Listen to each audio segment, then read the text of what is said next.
Şuşada yazıcı və ictimai xadim Yusif Vəzir Çəmənzəminliyə həsr olunan millət fədaisi Yusif Vəzir Çəmənzəminlinin İrsinin izində kitabının təqdimatı keçirilib.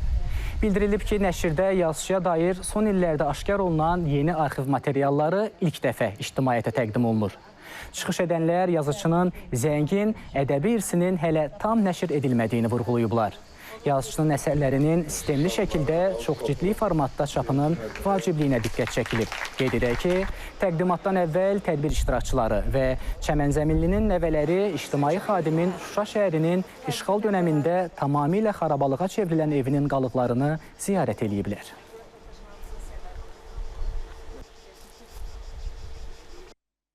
Babamız hər an xatırlanır, amma onu öz doğma vətənində, öz doğma Şuşasında xatırlamaqdan başqa bir hisslərdir.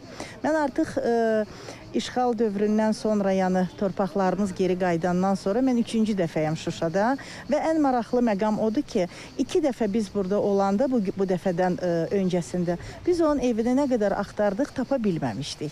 Amma bu günləri ən əlamətdar odur ki, bu gəlişimizdə, 3-cü gəlişimizdə artıq qoruq tərəfindən orada o tablo qoyulub ki, Çəmənzəminlinin evidir bura. Biz o işarə ilə o evi tapa bildik. Bütün əsərlər deyil, əlbəttə burada əsas məğzinədir.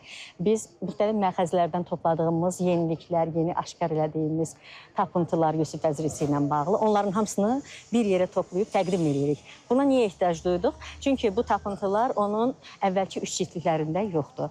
Bunlar şəxsən bizim özümüzün illər ərzində 30 ilə yaxındır ki, Çəmənzəminli irsi ilə məşğul oluram. Arxivlərdə araşdırmalar aparmışam. Yəni oralardan üzə çıxan əsərlərdə ərəb əlifbasından çevirmişik.